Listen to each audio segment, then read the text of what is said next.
حضرت آدم کی تخلیق کروں. تو آپ کی تخلیق سے پہلے اللہ تبارک و تعالیٰ نے فرشتوں سے فرمایا کہ اے فرشتوں، آپ کو معلوم ہے کہ میں اب اپنا ایک خلیفہ بنانے لگا ہوں. اور اس پر فرشتوں نے اللہ تعالیٰ سے عرض کی کہ اے اللہ، کیا تو اس زمین میں ایسے کو خلیفہ بنائے گا جو کہ فساد بھی کرے گا، خون بھی بہائے گا؟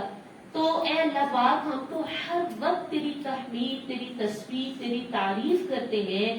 اور یہ جو یعنی مقصد یہ تھا بات کرنے کا کہ ہم میں کوئی ایسی بات نہیں ہے جو خلاف حکم ہو کہ ہم تو ہر وقت تیری تعریف اور تسبیح کرتے ہیں. اللہ پاک نے فرمایا کہ جو مجھے معلوم ہے وہ تمہیں معلوم نہیں ہے. پھر اللہ تعالیٰ نے حضرت آدم علیہ السلام کی تخلیق فرمائی. اس بات کے بعد تخلیق ہوئی اور اللہ رب العزت نے حضرت آدم کو بہت ساری چیزوں کے نام سکھائے. یعنی جتنی اشیاء تھی جو اللہ پاک نے کائنات میں بنانی تھی ابھی، وہ پہلے ہی حضرت آدم علیہ السلام پر ظاہر کر دی گئی. اور ان چیزوں کے نام، اوصاف، مطلب جیسے کوئی مشین ہے تو ہمیں اس مشین کا نام آنا چاہیے، اس کا کام آنا چاہیے، اس کے جو اوصاف ہے ان کا علم ہونا چاہیے. تو حضرت آدم علیہ السلام پر اللہ پاک نے ہر چیز کو واضح کر دیا اور انہیں بہت ساری چیزوں کے نام سکھائے اور بتائے. تو حضرت آدم علیہ السلام کو پتہ چل گیا کہ اب جو ہے وہ اس چیز کا یہ نام ہے، اس کا یہ کام ہے، اس کے یہ اوصاف ہے اور اس کا یہ سسٹم ہے. اللہ تبارک و تعالیٰ نے پھر کیا کیا کہ وہ سب چیزیں فرشتوں کے سامنے پیش کی اور کہا کہ اے فرشتوں، تم نے مجھ سے ایک بات کی تھی اور وہ یہ بات تھی کہ اللہ، کوئی نیا خلیفہ بنانے کی کیا ضرورت ہے. یعنی انداز ان کا یہ تھا، انداز یہ تھا کہ ہم تیری تسبیح کرتے ہیں، تیری تحمید کرتے ہیں، تو اے اللہ ایسے کو خلیفہ بنانا جو زمین پر فساد کرے گا یا خون بہائے گا، تو کیا ایسے کو خلیفہ بنایا جا رہا ہے؟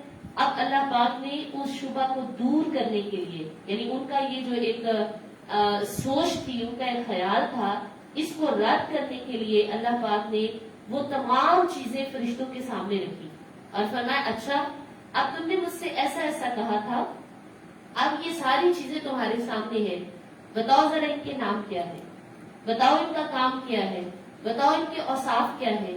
تو فرشتے خاموش. انہوں نے ایک بات عرض کی کہ اے اللہ، تو پاک ہے اور جتنا علم تو نے ہمیں سکھایا ہے ہمارے پاس تو صرف اتنا ہی علم ہے، ہم اس سے زیادہ نہیں جانتے. اچھا، اللہ پاک نے فرمایا انی جاعل فی الارض خلیفہ، میں زمین میں کیا بناؤں گا؟ ایک خلیفہ، یعنی میں خلیفہ بنانے والا ہوں. تو یاد رکھیں، خلیفہ اسے کہتے ہیں جو احکامات جاری کرنے کا اختیار رکھتا ہو، یعنی جو اصل کا نائب ہو. اصل اللہ تعالیٰ کی ذات ہے اور ابو البشر حضرت آدم علیہ السلام اور باقی آنے والے انبیاء کرام جو ہیں وہ اللہ تعالیٰ کے نائب ہیں، وہ اللہ کے حکم سے احکامات جاری کرتے ہیں. تو اس لیے وہ کائنات میں اللہ کے خلیفہ ہیں، اللہ پاک کے نائب ہے. تو یہاں پر یہ جو اشارہ تھا کہ خلافت حضرت آدم علیہ السلام کو دی گئی، تو یہاں ایک انداز تھا اللہ پاک کا کلام فرمانے کا. وہ انداز یہ تھا کہ جیسے فرشتوں سے مشورہ کیا جا رہا ہو کہ اے فرشتوں، میں بنانے لگا ہوں. یہ انداز ہے نا کہ فرشتوں سے کلام فرمایا کہ میں بنانے لگا ہوں، ایک خلیفہ بنانے لگا ہوں. تو اللہ پاک کو اس بات کی حاجت نہیں ہے کہ اللہ کسی سے مشورہ کرے، لیکن یہاں پر اللہ رب العزت نے ہمیں یہ سکھانے کے لیے، انسانوں پر اس بات کو ظاہر کرنے کے لیے کہ مشورہ کر لینا بہت بہتر ہوتا ہے. انداز ایسا اپنایا کلام فرمانے کا کہ اس سے اشارتاً معلوم ہوتا ہے کہ اللہ رب العزت نے یہ انداز اس لیے اپنایا کہ ہمیں بتلایا جائے کہ جب بھی تم کوئی بہت بڑا کام کرنے لگو تو اپنے ماتحت سے مشورہ کر لو. اس سے دو فائدے ہوں گے. ایک تو ان کے ذہن میں جو خلش ہوگی وہ دور ہو جائے گی، اور مشورہ کرنے کا دوسرا فائدہ یہ ہوتا ہے کہ آپ کا کام مزید بہتر ہو سکتا ہے کسی کے اچھے مشورے سے. تو اللہ رب العزت اس بات سے پاک ہے کہ وہ کسی سے مشورہ کرے، لیکن انداز اس لیے اپنایا کہ انسانوں کو معلوم ہو جائے کہ مشورے کی کیا اہمیت ہے.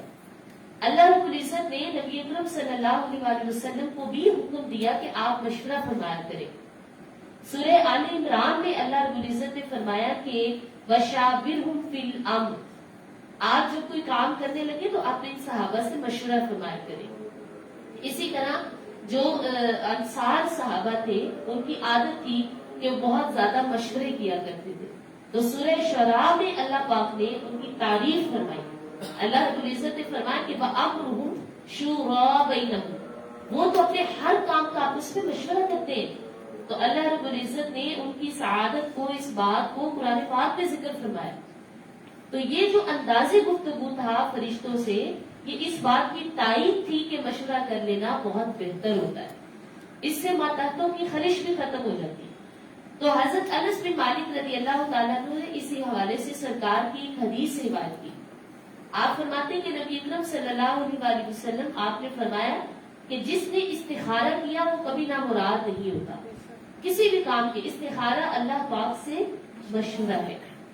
یعنی جیسے ہم اپنی کسی بہن سے، کسی بھائی سے، ماں باپ سے مشورہ کرتے ہیں کیا میں یہ کام کروں یا نہ کروں، تو اللہ رب العزت سے مشورہ کیا ہے کہ آپ استخارہ کریں.